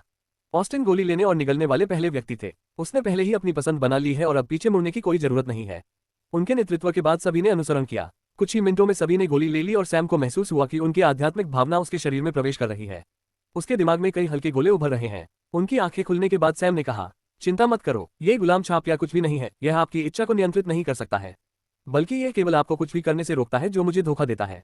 सैम ने कहा और कमरे से बाहर चला गया। हालांकि उनकी ये बातें सच नहीं, सफेद झूठ है। उन्हें नियंत्रित करने के लिए उन्हें बल प्रयोग करने की जरूरत नहीं है। वह इसका प्रयोग सिर्फ अपने कहे के लिए करेंगे। 6 महीने बाद कहाँ जा रहे हो? फिलिप ने पूछा। इस बात का उसे कभी पता ही नहीं चला। वज्र देवता मंदिर? क्यों? विरासत का महल? सैम ने बैच के बारे में कहा और समझाया। निस्संदेह उन्होंने केवल इतना कहा कि महल द्वारा केवल कुछ चुनिंदा लोगों को ही वापस आने के लिए चुना गया और उन्हें एक बैच मिला। लेकिन क्या ये खतरनाक नहीं होगा? उनके और महल के बीच संबंध बेहद तनावपूर्ण है। फिलिप बेहद चिंतित है। वह वहां से चला गया और अपनी दिनचर्या में लग गया। 2 दिन में पहली पपेट का डिजाइन तैयार हो जाएगा और उसे वह उत्पादन उपकरण खत्म करना है जो उसने शुरू किया था। एक बार यह समाप्त हो गया तो उसके भविष्य के विनिर्माण प्रयासों को पूरा करना आसान हो जाएगा। इस बीच सैम का पूरा शहर अस्त व्यस्त है। भर्ती की घोषणा जारी हुए अभी कुछ ही घंटे हुए हैं, लेकिन मूल्यांकन के लिए पहले से ही कई लोग पहुंच गए हैं। क्योंकि ये पहली घोषणा नहीं है, बात सिर्फ इतनी है कि फिलिप ने पहले जो घोषणा की थी उसका कोई खास महत्व नहीं था और उनमें से कई लोग बाड़ लगाने वाले ही थे। उनमें से कई कुछ दिनों के लिए शहर के अंदर हैं, लेकिन अब वे इसमें पूरी तरह रुचि ले चुके हैं और उन्होंने इसमें शामिल होने का फैसला किया है। उस शाम सैम अंततः दिव्य आयाम से बाहर आया और आग से मिलने गया। सैम शहर के भीतर नवनिर्मित अंतरिक्ष द्वार की ओर चल दिया। निर्माण शुरू हुए लगभग 1 महीना हो गया है और पहला अंतरिक्ष द्वार जाहिर तौर पर शहर का है। दूसरा जो निर्माण किया गया वह जानवर गुट के तहत काली साम्राज्य में अंतरिक्ष द्वार है। सैम ने इन गेटों की गति बढ़ाने के लिए अन्य गेटों को रोक दिया है, क्योंकि वे 20 फुट में प्रवेश करने के लिए और फिर केंद्रीय महाद्वीप की तूफानी घाटी में जाने के लिए काली साम्राज्य के अंतरिक्ष द्वार का उपयोग कर सकते हैं। इसके अलावा एक और बात यह भी है कि उनका 20 फुट के साथ एक व्यापारिक समझौता है और 2 दिनों में वह अपने प्रतिनिधियों को 20 फुट में भेज देंगे। इस बिजनेस उद्देश्य के लिए उसे स्पेस गेट की जरूरत है। सैम और काली साम्राज्य और 20 फुट और अंत में केंद्रीय महाद्वीप तक पहुंचे। वे तूफानी घाटी की ओर चल दिए। चलते हुए आग दूर से घाटी को देख रहा है। यह बेहद दिल दहला देने वाला है। जब वे घाटी में पहुंचे तो बूढ़े जानवर ने उन दोनों को देखा और अपनी आंखें मूंद ली। दास्ता की गोली? तुम्हें वह बच्चा कहां से मिला? मुझे मत बताओ कि तुमने गोली बनाई है। सैम को उस गोली के बारे में जानकर ज्यादा आश्चर्य नहीं हुआ, लेकिन गंध से गोली का अनुमान लगाना आश्चर्यजनक है। बूढ़े जानवर ने आग को बिना किसी शत्रुता के देखा क्योंकि उसने दास्ता की गोली खा ली थी। वह सैम के प्रति वफादार है। मैं चाहता हूं कि आप उसे प्रशिक्षित करें। आग को पुराने जानवर को सौंपने के बाद सैम वापस लौट आया। बेशक बूढ़ा जानवर आसानी से उसे प्रशिक्षित करने के लिए सहमत हो गया। आग काफी प्रतिभाशाली है क्योंकि वह अपने सीमित संसाधनों के साथ लेवल 6 उत्कृष्ट चरण तक पहुंच गया। वास्तव में सैम को जो पता था उसके अनुसार साम्राज्य में ट्रांसेंडेंट स्टेज कल्टीवेटर्स की कोई विशिष्ट वंशावली नहीं है। एरियन परिवार, शाही परिवार एक वंशावली बनाने की कोशिश कर रहा है। जब तक ये स्थापित नहीं हो जाता तब तक उन्हें ट्रांसेंडेंट कल्टीवेशन को एक अज्ञात चीज के रूप में देखना होगा और अकेले ही इसका सामना करना होगा। लेकिन अब चीजें बदलने जा रही हैं। ट्रांसेंडेंट स्टेज पर पहुंचने के बाद आग को पहली बार मार्गदर्शन मिलने जा रहा है। वह एक बिजली तत्व उपयोग करता है। ओल्ड बीस्ट एक राइजू है जो अत्यंत उच्च साधना स्तर पर है। सैम ने यानवू से जो कुछ भी जाना और सुना था उसके अनुसार राइजू कबीला गोल्डन सन क्रो कबीले के समान दायरे में होना चाहिए। लेकिन यानवू को उनके बारे में ज्यादा जानकारी नहीं है क्योंकि उनके क्षेत्र बहुत दूर है। ऐसे राइजू को मृत्यु लोक में बंद कर दिया गया। केवल कुछ ही संस्थाएं हैं जो बिजली के नियमों को समझने में सबसे अच्छे पुराने जानवर हो सकते हैं। और वह घाटी वास्तव में बिजली उपयोगकर्ताओं के लिए एक महान प्रशिक्षण स्थान है। लेकिन ओल्ड बीस्ट को वहां किसी का आना पसंद नहीं है, इसलिए वे वहां से किसी भी प्रकार का लाभ प्राप्त करने में सक्षम नहीं थे। लेकिन अब वह बूढ़ा जानवर आग को अंदर जाने देने के लिए सहमत हो गया है, तो वह वहां प्रशिक्षण ले सकता है। वह देर सबेर घाट क्षेत्र को तोड़ देगा। सैम अंतरिक्ष द्वारों की उसी श्रृंखला के माध्यम से लौटा और शहर पहुंचने के बाद उसके मन में जो पहला विचार आया वह दिव्य आयाम की लाइब्रेरी में ये देखने के लिए आया कि क्या रिटर्निंग स्क्रॉल डिजाइन पर किसी प्रकार की जानकारी है।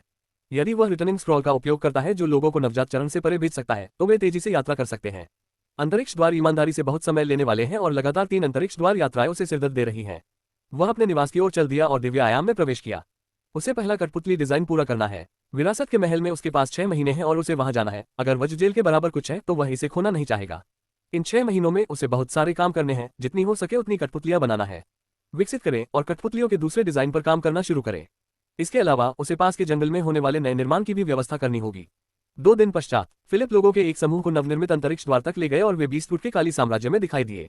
वे शहर में घुसे और सम्राट से मिलने गए। जैसे ही उन्होंने महल का दौरा किया और सेवकों को अपना नाम और यह विवरण दिया कि वे कहां से आए हैं, उन्हें एक बैठक कक्ष में ले जाया गया। कमरा खाली था और वहां कोई नहीं था। कुछ मिनटों के बाद 20 फुट के एक पूर्व उत्कृष्ट कृषक, उसके बाद कई नवजात चरण के कृषकों ने कमरे में प्रवेश किया और उनके सामने की सीटें ले ली।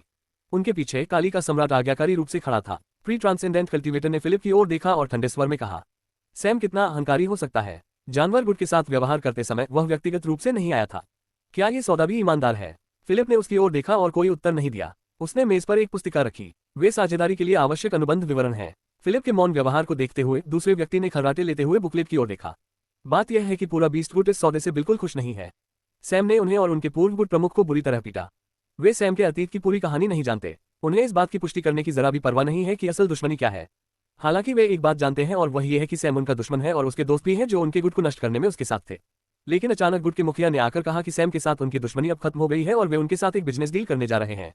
उन्हें बस इतना करना है कि सैम जो भी शर्तें रखे उन पर आम सहमति बना ले। वे इसे कैसे स्वीकार कर सकते हैं? वे विरोध करना चाहते थे लेकिन गुट प्रमुख को इसकी कोई परवाह नहीं थी। जैसे जैसे उन्होंने दस्तावेजों को पढ़ा, प्री ट्रांसेंडेंट स्टेज कल्टीवेटर और अधिक क्रोधित होता गया। भागीदारी केवल 5% है, लेकिन उन्हें जमीन देनी होगी और यहां तक कि उनकी रक्षा भी करनी होगी। ये निश्चित ही घाटे का सौदा है। इसके अलावा उन्हें उन जानवरों की एक सूची भी जमा करनी होगी जिनकी वे अपने गुट में खेती कर रहे हैं। और सैम कुछ जानवरों को बाजार मूल्य के 70% मूल्य पर खरीदेगा।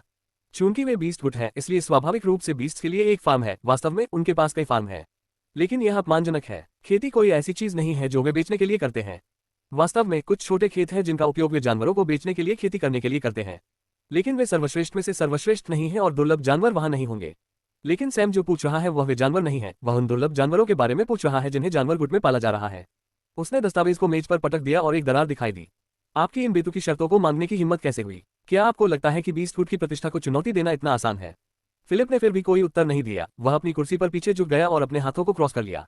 यदि आप मुझे संतोषजनक उत्तर नहीं देते हैं तो कोई भी यहां से नहीं जा रहा है। बीस्ट गुट को अपमानित करने की आपकी हिम्मत कैसे हुई? पहले तो आपका बॉस नहीं आया और अब जो व्यक्ति आया है उसे उत्तर देने की भी जहमत नहीं उठाई जा रही है। इसका अर्थ क्या है? उसने फिलिप की ओर उंगली उठाई और चिल्लाया। फिलिप ने फिर भी उत्तर नहीं दिया। प्री ट्रांसेंडेंट ने अपमान करना जारी रखा। कुछ देर बाद उसने धैर्य खो दिया और बोला, उन्हें यही रोके, हम गुट में वापस जाएंगे और बाकी बुजुर्गों और बड़े बुजुर्गों के साथ इस पर चर्चा करेंगे। गुट प्रमुख ने बहुत बड़ी गलती की। ठीक उसी तरह फिलिप और उसके समूह को अपना मुंह खोलने और बोलने से पहले ही बीस्ट गुट में ले जाया जाता है। बीस्ट गुट तक पहुंचने के बाद उन्हें उनकी जेल में भी डाल दिया जाता है। जहां तक ये पूर्व उत्कृष्ट अवस्था का साधक इतना अहंकारी क्यों था, इसका कारण यह है कि वह एक बड़े बुजुर्ग का बेटा है। गुट में 2 दादा दादी हैं और उनमें से एक वर्तमान में श्रवण है। जब सैम ने हमला किया तो दूसरा बड़ा बुजुर्ग जानवर गुट में मौजूद नहीं था, इसलिए उन्हें नहीं पता, लेकिन उसका बेटा वहां मौजूद था। भक्षण करने वाली लताओं के कारण उसकी गांड पर लात मारी गई और उसने द्वेष भाव रखा। बीस्टवुड के भीतर कोई भी उसे उकसाने की हिम्मत नहीं करता था, लेकिन एक जूनियर द्वारा उसे अपमानित किया गया था। इसलिए उन्होंने जानबूझकर मूल प्रतिनिधि को रोका, जिसे सौदा पूरा करने जाना चाहिए था, और खुद ही भूमिका निभा ली। लेकिन किसी को आश्चर्य होगा कि क्या उसके पास दिमाग है। यदि वह केवल फिलिप और बाकियों को पकड़ सकता है, तो ऐसा प्रतीत होता है कि वह वास्तव में अपने बारे में बहुत ऊंचा या पूरी तरह से अज्ञानी समझता है। जानवर गुट का पिछला विनाश भी आखिरकार अपहरण से ही शुरू हुआ था।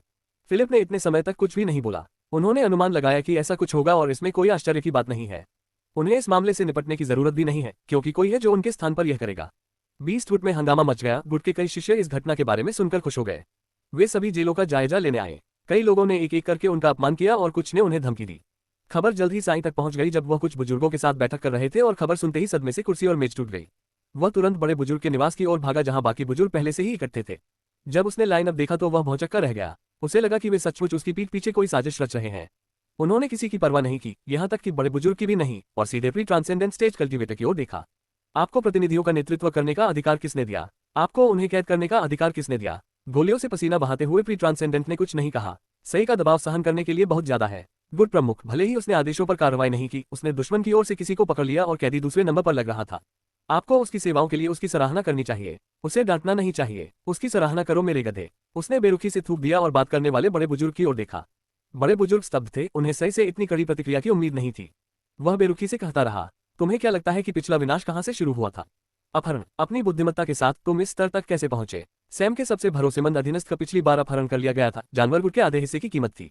क्या आप हम पर एक और नरसंहार थोपने की कोशिश कर रहे हैं? लेकिन बड़े बुजुर्ग ने कुछ कहना चाहा, लेकिन सही ने बात काट दी। क्या तुम मरना चाहते हो? तुम उसके बारे में क्या जानते हो? बूढ़ा उसके हाथों मर गया। श्रवण अभी भी बिस्तर पर पड़ा हुआ है। इसके बाद अगर तुम इस मामले को आगे बढ़ाओगे तो ये तुम होगे। अगर मुझे पता है कि तुमने कुछ किया है, मैं तुम्हें स्वयं मार डालूंगा और तुम्हें उसके हवाले कर दूंगा। साई ने पूर्व उत्कृष्ट कृषक को घसीटा और कारागार क्षेत्र में चले गए। उसने फिलिप को रिहा कर दिया और कहा, मैं आपकी असुविधा के लिए क्षमा चाहता हूँ। मैंने अपने शिष्यों को अच्छी तरह से नियंत्रित नहीं किया। कृपया मुझे बताएं कि इससे कैसे निपटना है। फिलिप ने कुछ नहीं कहा और बस वही पुस्तिका निकाल ली जो उसने प्री ट्रांसेंडेंट कल्टीवेटर को दी थी। सब कुछ पहले जैसा ही है, लेकिन 5 साल तक प्रति वर्ष 100 पशु शावक, अन्यथा सौदा बंद है। ये पहला वाक्य है जो फिलिप ने यात्रा में कहा था। सही परेशान थी। 100 पशु शावक वास्तव में काफी बड़ा कट है। उसे तकलीफ महसूस हो रही है, वो भी 5 साल यानी 500। ये काफी नुकसान है। क्या हम इसे 3 साल तक कर सकते हैं? उसने बिना अधिक अपेक्षा के पूछा। लेकिन फिलिप ने मुस्कुराते हुए कहा, सौदा। फिर उसने प्री ट्रांसेंडेंट कल्टीवेटर की ओर देखा और मुस्कुराया। क्या तुम्हें लगता है कि वह आएगा और तुमसे व्यक्तिगत रूप से मिलेगा? तुम योग्य नहीं हो गुट में रहने के लिए। शुभकामनाएं। आखिरकार तुमने उन 300 जानवरों को खो दिया है। क्या तुम्हारा जीवन इतना मूल्यवान है? फिलिप्पुस ने ये शब्द कहे और अपने लोगों के साथ चला गया। अपने रास्ते में उन्होंने उन शिष्यों को देखा जो जेल क्षेत्र में पहले से ही अत्यधिक कृपालुता के साथ उनका मजाक उड़ा रहे थे। ये लोग नहीं जानते कि इस दुनिया में क्या हो रहा है। वे इस विषय में नहीं जानते या जानने के योग्य भी नहीं है। ग्रह पर स्थिति बदल रही थी और ये लोग अपने कार्यों के निहितार्थ को नहीं जानते हैं। वे नहीं जानते कि सैम, हालांकि एक छोटा सा परिवर्तन है, सभी प्रमुख शक्तियों को शामिल करते हुए एक महान को ट्रिगर कर सकता है। सैम के पीछे एक ताकत है जो सभी प्रमुख शक्तियों को नष्ट कर सकती है। ये बात सिर्फ सही को ही पता थी। सही को लग रहा है कि बाकी सेनाएं सैम को वहां ले जाने से नाराज होंगी, लेकिन उसे इसका अफसोस नहीं हुआ। भले ही सैम बीस्टवुड के साथ अच्छे रिश्ते में नहीं होगा, कम से कम व्यापारिक रिश्ते के साथ युद्ध को टाला गया है। लेकिन अगर किसी दिन युद्ध छिड़ भी जाए तो भी वह समर्पण कर देगा। आखिरकार जानवर गुट सैम के पिता का माना जाता था और अगर ऐसा होता तो सैम उस जगह का युवा मास्टर होता। उनके और संजय के बीच बहुत अच्छे संबंध रहे होंगे और उन्होंने उसी पीढ़ी के बाकी साथियों को तिरस्कार की दृष्टि से देखा होगा। उसने अपने मन के इन विचारों को झटक दिया और फिलिप तथा उसके सदस्यों को विदा कर दिया। फिलिप वापस आया और सैम को स्थिति बताई। उस दिन सैम अरमान की ओर गया और उसने इस बार उसे नहीं पीटा। अरमान हाथ जोड़कर बिना कुछ किए वहीं खड़ा रहा। जैसे ही सैम की नजर उस पर पड़ी, वह पूरी तरह कांप रहा है।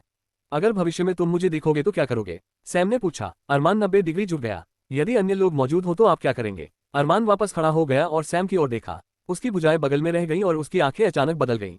इस वक्त उनकी बॉडी लैंग्वेज बिल्कुल अलग थी। सैम द्वारा लिखित हर बात से पहले अरमान का यही आचरण था। अब आपका कर्तव्य क्या है? वो सब कुछ करना जो आपने पुरुषों को करने के लिए कहा था।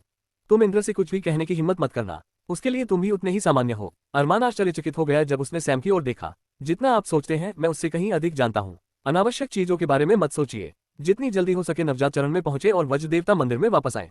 आप या तो आपको जानकारी देंगे या शहर में आएंगे और उनमें से किसी को ढूंढेंगे। हम 4 समझे? सैम ने अधिकारपूर्ण स्वर में कहा। अरमान ने सिर हिलाया। इस पूरे समय में उसने सैम की आंखों में देखने की हिम्मत नहीं की। इसके बाद सैम चला गया। इससे उसके लगभग सभी तात्कालिक लक्ष्य प्राप्त हो जाते हैं। अरमान पूरी तरह से बदल गया था और यह उससे भी तेज था जितना उसने सोचा था। आमतौर पर सैम को अपने पिछले जीवन में इस लक्ष्य को हासिल करने में केवल 1 सप्ताह का समय लगा था। दरअसल ये उनकी खासियतों में से एक है। ये वह है जो जीवित प्राणी की मूल प्रवृत्ति का उपयोग कर रहा है। अगर कोई औसत आदमी सांप को देख ले तो उसके पैरों तले जमीन खिसक जाए। यदि वह बाघ को देखता है तो उसे पता चल जाएगा कि उसे चोदा गया है और उसका शरीर वहीं पर अकड़ गया है।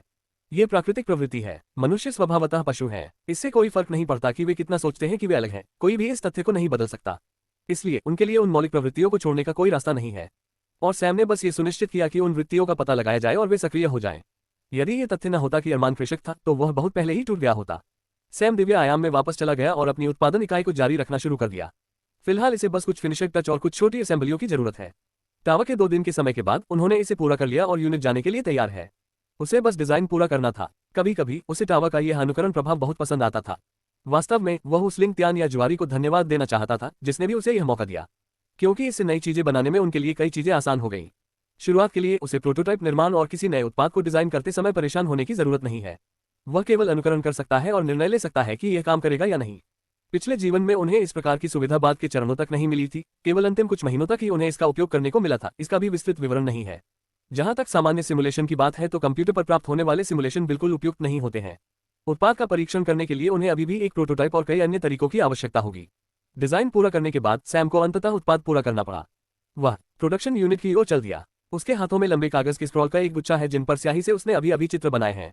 उत्पादन इकाई बहुत बड़ी है। यह बास्केटबॉल कोर्ट के आधे आकार का है। इकाई का आधार एक बड़ा धात्विक घनाकार ब्लॉक है जिसका एक सिरा नीचे की ओर चैम्फेड है। सैम उस चैम्फेड सिरे के सामने खड़ा था। यह एक तिरछी मेज की तरह है और इसका मुख पूरी तरह से किसी प्रकार के क्रिस्टलीय कांच से ढका हुआ था। इस पर एक स्लाइडिंग दरवाजा रखा गया है जो फिलहाल खुला था और बदले में कांच की परत खुली हुई थी।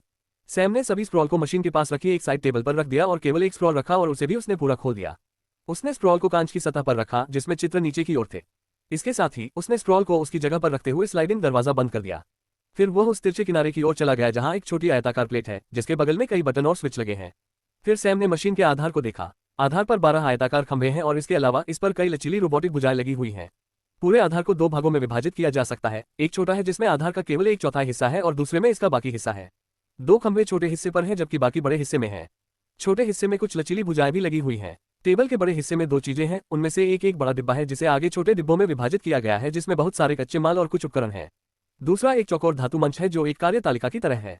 जहां तक खंभों की बात है उन पर कई चीजें लगी हुई हैं। उनमें से कुछ में उपकरण है ताकि सैम जिस वर्कपीस पर काम करेगा वह हवा में लटक सके। उनमें से कुछ में ऐसे उपकरण हैं जिन्हें बदला जा सकता है और उनमें से कुछ वही है लचीली भुजा को सहारा देने के लिए। सैम ने एक बटन दबाया और आधार का छोटा हिस्सा खुल गया। ये भी एक गड्ढा है लेकिन गड्ढे के अंदर यह पूरी तरह से लाल धातु से चमकीला है। आग, उल्कापिंड, रेत जो अत्यधिक उच्च तापमान सहन कर सकती है। पूरी चीज के निर्माण में यह उसके लिए सबसे अधिक परेशान करने वाला हिस्सा है।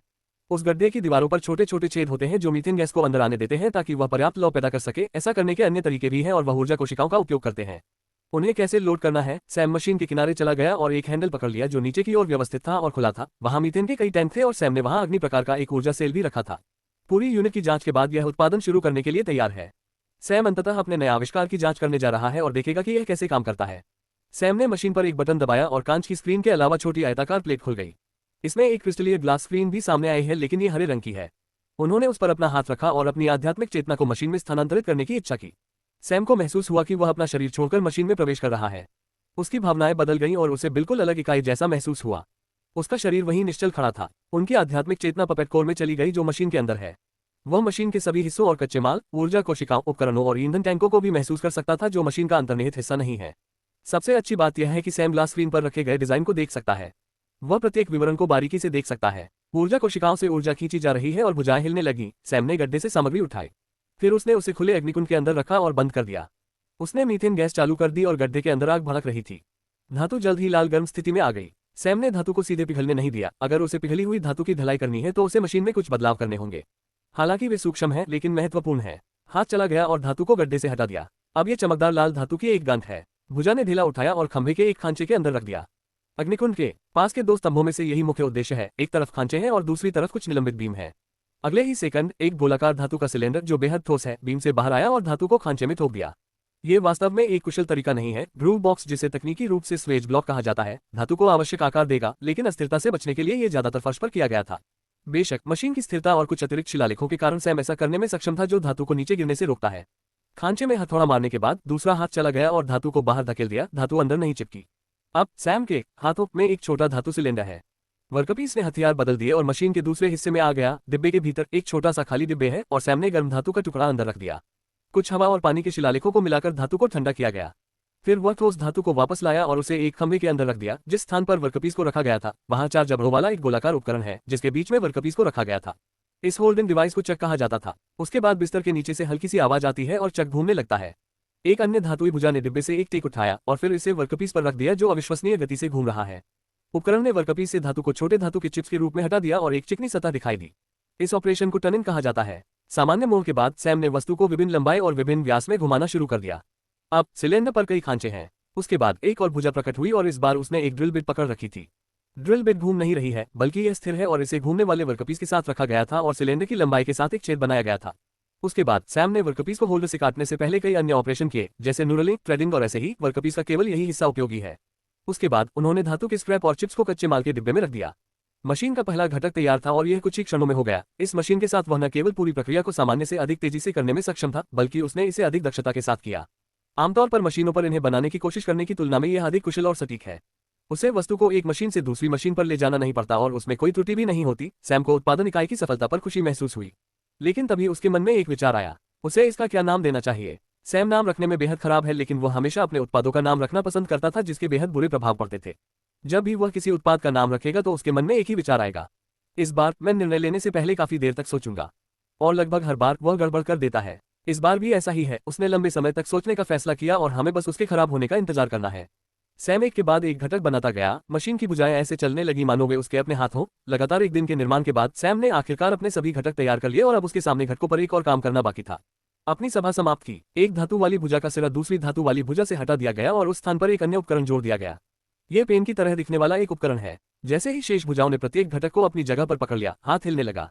फिर शिलालेखों की शुरुआत हुई। सभी आवश्यक शिलालेख पूरे होने के बाद सभा शुरू हुई। एक भुजा में एक जटिल तंत्र है और यह कठपुतली का मुख्य घटक है। कठपुतली कोर जिसे सैम ने बनाया और स्पेस जेड में ऊर्जा कोशिकाएं हैं जो शक्ति स्रोत के रूप में कार्य करती हैं। फिर कठपुतली का बाहरी आवरण आया और अब सभी अतिरिक्त हथियार इकट्ठे कर दिए गए हैं और जहां आवश्यक हो वेल्ड बना दिए गए हैं। उसके बाद सैम ने 2 क्रिस्टल जैसी वस्तुएं निकाली और उन्हें आंखों के स्थान पर रखा और अंतिम असेंबली चीज पंख है। ये सैम की नई मिश्र धातु से बने हैं। उन्होंने विभिन्न प्रयोगों के बाद मिश्र धातु का निर्माण किया। पंख पारभासी और पतले होते हैं लेकिन वे बेहद तेज हैं। उन्हें तोड़ना आसान लग सकता है लेकिन इसे हासिल करना काफी बड़ी उपलब्धि होगी। सैम द्वारा उपयोग की जाने वाली सभी धातुएं ग्रेड -7 धातुओं की हैं जो एक उच्च स्तरीय हथियार बनाने में सक्षम है जो प्री ट्रांसडेंट को आसानी से घायल कर सकती है। यहां तक कि भावातीत स्तर के साधक भी ऐसा करने में सक्षम नहीं होंगे। असेंबली पूरी होने के बाद अपनी कठपुतली तैयार होने से पहले सैम के पास अंततः केवल एक ही कदम है और वह है आध्यात्मिक जादू। उसे एक आत्मा को मोहित करना होगा। कठपुतली इस प्रकार की होती है और इसमें ऐसी क्षमताएं होती हैं जिनका प्रदर्शन बेहतर होगा यदि किसी आत्मा को मंत्रमुग्ध किया जाए न कि कठपुतली का अभिनय किया जाए। 2 धातुई भुजाओं जिनके सिरों पर कलम है ने वर्गाकार मंच पर एक रूनिक वृत्त बनाना शुरू कर दिया जबकि कठपुतली बाकी भुजाओं के साथ हवा में लटकी हुई है। रूनिक सकल पूरा होने के बाद उसने कठपुतली को प्लेटफॉर्म पर रखा और सकल को सक्रिय कर दिया। ऐसा लग रहा था कि वृत्त के केंद्र में एक अंधेरा शून्य खुल गया है लेकिन कठपुतली शून्य में गिरे बिना अभी भी वहीं थी। शून्य के भीतर बहुत सी भटकी हुई आत्माएं भयानक ध्वनियां करती हुई विचरती हुई प्रतीत होती थी। जैसे ही रूनिक सकल चमका उनके पास की आत्माओं में से एक को इसकी चपेट में ले लिया गया और उसे जबरदस्ती इस दुनिया में खींच लिया गया। वह आत्मा जो अब प्रकाश के गोले की तरह दिख रही थी बलपूर्वक कठपुतली की ओर खींची गई और उसमें प्रवेश कर गई। कठपुतली के भीतर कठपुतली के कोर पर एक चाप छोड़ी गई जो आध्यात्मिक जादू के सफल होने का संकेत दे रही थी। सैम की चेतना उसके शरीर में वापस आ गई और उसने अपनी आंखें खोल दी। उसने कठपुतली की ओर देखा जिसके क्रिस्टल में इस समय हल्की सी चमक है। ऊपर उड़ते ही पंख फड़फड़ाने लगे और हवा में तैरने लगे। बस एक विचार के साथ कठपुतली सैम की ओर उड़ गई और उसके सामने तैरने लगी। उन्होंने जो कठपुतली बनाई है वह कोई बड़ी नहीं बल्कि काफी छोटी है। यह एक बच्चे जितना बड़ा है और यह मानवीय भी नहीं है। यह वास्तव में एक कठपुतली है जो मधुमक्खी की तरह दिखती है। 6 अंग हैं जो धात्विक वक्ष से जुड़े हुए हैं लेकिन वास्तव में वे आंतरिक कोर तंत्र से जुड़े हुए हैं। अंगों की नोकें नुकीली होती हैं और मधुमक्खी की पूंछ के सिरे पर एक धातु की नोक होती है जो डंक की तरह काम करती हुई प्रतीत होती है। बारीक शिल्प कौशल के कारण कोई भी इसे आसानी से नहीं देख सकता है लेकिन अगर वे इसे करीब से देखते हैं तो वे देख सकते हैं कि स्टील की पूंछ के सिरे की नोक शरीर के बाकी हिस्सों से वेल्डेड नहीं है। मुख्य तंत्र के अलावा शेल के अंदर कई अन्य वस्तुएं हैं जो द्वितीयक उद्देश्य की हैं। पपेट की जांच करने के बाद यह सुनिश्चित किया कि यह काम कर रहा है। सैम मशीन के पास वापस गया और कुछ और बनाना शुरू कर दिया और इस बार यह एक छोटी स्क्रीन है। यह वही स्क्रीन है जिसका इस्तेमाल शहर की निगरानी के लिए किया जाता है। आईपैड के आकार की स्क्रीन बनाने के बाद उन्होंने अपने हाथ में एक छोटा ऊर्जा सेल निकाला और उसे स्क्रीन के पीछे एक स्लॉट में रख दिया। वह वापस कठपुतली के पास गया और मधुमक्खी की गर्दन से एक छोटी धातु की वस्तु निकाली। उन्होंने उस वस्तु को स्क्रीन के पीछे ऊर्जा सेल के बगल में रख दिया और स्क्रीन पर एक छवि दिखाई देने लगी। ये लाइव सर्विलांस है। मधुमक्खी की आंखें जो कुछ भी देख रही हैं, स्क्रीन वही दिखा रही है। और यह केवल कार्यों में से एक है। उनका पहला कठपुतली डिजाइन सफल है। उन्हें बस इसे अपनी आक्रमणकारी चालों के लिए आवश्यक सहायक उपकरण के साथ स्थापित करना है और सब कुछ उतना ही अच्छा होगा जितना कि किया गया है। लेकिन अभी इसके बाजार में आने का समय नहीं है। इसमें तेजी लाने का एकमात्र कारण ये था कि उसे बाद में अन्य चीजों पर ध्यान केंद्रित करने के लिए बहुत समय की आवश्यकता होती है। जहां तक बिक्री और कारोबार का सवाल है तो इसमें कुछ समय तक इंतजार करना पड़ सकता है। सैम ने एकांत में प्रवेश किया। 5.5 महीने बीत गए। सैम नेसेंट के लेवल 2 में पहुंच गया। उसका शरीर आंशिक रूप से रूपांतरित हो गया था और शरीर में तड़के के साथ खेती बेहद दर्दनाक हो गई है, लेकिन फिर भी वह दूसरे स्तर पर पहुंच गया। इन 5.5 महीनों में बहुत कुछ हुआ। हालांकि वह पूरी तरह से विनिर्माण और खेती में डूबा हुआ था, फिर भी वह बाहरी दुनिया के संपर्क में रहा। 5 महीने पहले अरमान नवजात अवस्था को तोड़कर वज्र देवता के मंदिर में गया। उसने ये कहानी भी बनाई कि सैम ने 3 दिनों तक उसका पीछा किया और उसे गंभीर रूप से घायल कर दिया, लेकिन फिर भी वह भाग निकला। और उसने इन सब के लिए सैम के अहंकार को भी जिम्मेदार ठहराया कि उसने कोई चाल नहीं अपनाई और अकेले ही उसे मारना चाहता था, इसलिए उसे भागने का मौका दिया गया। खुद को ठीक करने और ठीक होने के लिए उन्होंने इतना समय लिया। कहानी काफी विश्वसनीय थी और उच्च अधिकारियों को उस पर संदेह नहीं हुआ। वे इस बात से भी खुश हैं कि अरमान नेसेंट क्षेत्र को तोड़ने में सक्षम था। दरअसल वसीयत नष्ट हो जाने के बाद अरमान को इतनी आसानी से इसे तोड़ना नहीं चाहिए था, लेकिन बात यह है कि उसकी वसीयत फिर से बनाई गई थी। अब से सैम जो भी कहेगा वह वही करेगा और उसका एकमात्र ध्यान केवल उसी पहलू पर होगा। हालांकि यह मूर्खतापूर्ण लगता है, उस पिटाई से वास्तव में उसे खेती में लाभ मिला। उनके सभी अवांछित विचारों और प्रवृत्तियों को दबा दिया गया और केवल सैम के आदेशों से उपजी सफलता के उनके विचार ही रह गए, जिससे उन्हें जितनी तेजी से आत्मज्ञान की तलाश करनी चाहिए थी, उससे अधिक तेजी से हुई। उसके बाद उसने सैम से संपर्क नहीं किया। उसे कुछ कहना था और सैम ने अनुमान लगाया कि इंद्र से जुड़ी कोई बात होगी, लेकिन वह परेशान नहीं होना चाहता था। इसके अलावा उन्होंने अपना ज्यादातर समय मधुमक्खी कठपुतलियां और उनके लिए स्क्रीन बनाने में बिताया। उन्होंने मधुमक्खी को अपनी पहली कठपुतली के रूप में क्यों चुना, इसके कई कारण नहीं हैं। उन्हें लगा कि शरीर को डिजाइन करना आसान है और घटकों को बनाना आसान है। यदि उसने कुत्ते या किसी पक्षी जैसे जानवर को डिजाइन किया है तो घटक की आवश्यकता बहुत अधिक होगी और उसके पास आधुनिक रोबोटिक डिजाइन को आध्यात्मिक ऊर्जा के साथ संयोजित करने का पर्याप्त अनुभव नहीं है। तो मधुमक्खी कठपुतली में केवल कुछ ही क्षमताएं होती हैं और इसकी मुख्य क्षमता स्काउटिंग होगी। भले ही यह काम करने के लिए ऊर्जा कोशिकाओं से आध्यात्मिक ऊर्जा का उपयोग करता है, लेकिन इस पर छिपी हुई संरचनाएं अंकित हैं और ऐसा कोई तरीका नहीं है जिससे इसे आसानी से पहचाना जा सके। यहाँ तक कि शक्तिशाली जानवर और किसान भी ऊर्जा तरंगों की थोड़ी मात्रा को ही महसूस कर सकते थे, इसलिए उन्हें यहाँ स्काउटिंग वगैरह के लिए आसानी होगी। पपेट की आक्रमण क्षमताएं भी इतनी बुरी नहीं है। उनका उपयोग शिकार, सैन्य, स्काउटिंग आदि के दौरान जानवरों पर गुप्त हमलों के लिए किया जा सकता है।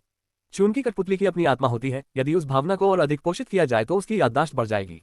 लेकिन उनके लिए एक और महत्वपूर्ण कार्य है जो केवल सैम के लिए उपयोगी है। वह कठपुतली पर किसी अन्य के नियंत्रण को खत्म कर सकता है और कठपुतली के पास एक संचार उपकरण होता है जिसके साथ वह नेटवर्क के आसपास होने पर सूचना भेज सकता है। नई मशीन से वह 4 घंटे में एक कठपुतली बना सकते हैं। वह सब कुछ जिसमें समय लगता है, गर्म करना, ठंडा करना और ढालना, सब कुछ मशीन पर आसानी से और कुशलता से किया गया। यदि उसे नंगे हाथों से ऐसा करना पड़े तो वह थककर मर जाएगा और इसमें पूरा दिन लग सकता है। ये लगभग 20 घंटे का समय बर्बाद हुआ। उन्होंने बड़ी संख्या में कठपुतलियां बनाई और वे सभी वास्तव में बिक्री के लिए नहीं हैं। कठपुतली निर्माण के अलावा उन्होंने अपनी युद्ध चालों का अभ्यास किया और अगली कठपुतली के लिए अपने डिजाइन पर काम करना शुरू कर दिया। पहले व्यक्ति के सफल होने के बाद से और परीक्षाओं के बाद उसने बहुत सारे सुधार के द्वार खोल दिए हैं। जहां तक अन्य बातों का सवाल है, पूरे पश्चिमी महाद्वीप में भारी बदलाव आया।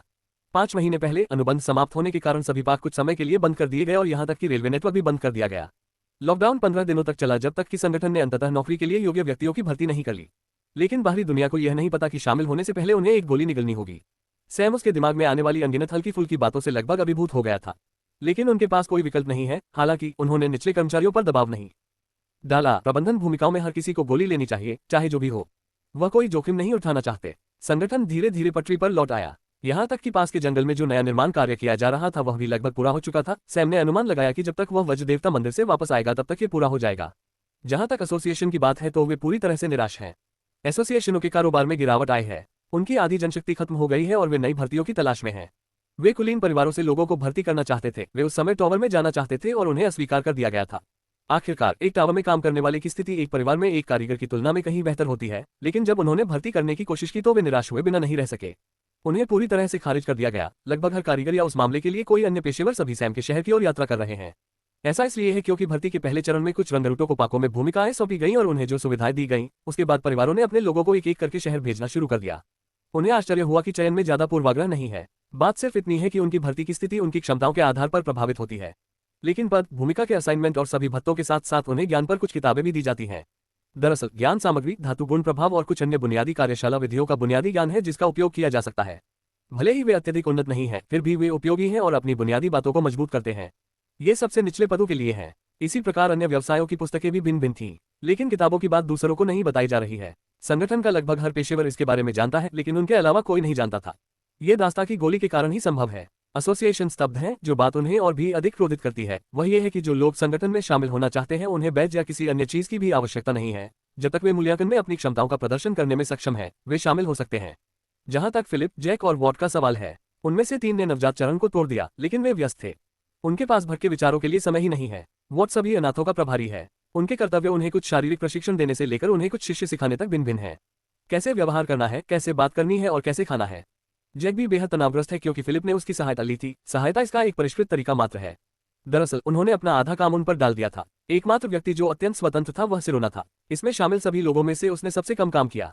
फिलिप को इस बार उनके कई पुराने दोस्त मिले। केली शहर आए और मूल्यांकन किया। वह महान दायरे के अंतिम चरण में है। जाहिर है उसकी खेती ठप हो गई थी, लेकिन उसका कारीगर कौशल उत्कृष्ट है और वह भर्ती करने में सक्षम थी। शॉन वहां था। ये स्वघोषित सुंदर प्रतिभा मध्य चरण के भव्य दायरे तक पहुंचने में सक्षम थी और उसने इसके बारे में शेखी बघारने के लिए जैक से भी मुलाकात की। लेकिन उसे कमरे से बाहर निकाल दिया गया क्योंकि जैक, जो पहले से ही कर्तव्यों से निराश था, इस आदमी से बेहद नाराज था।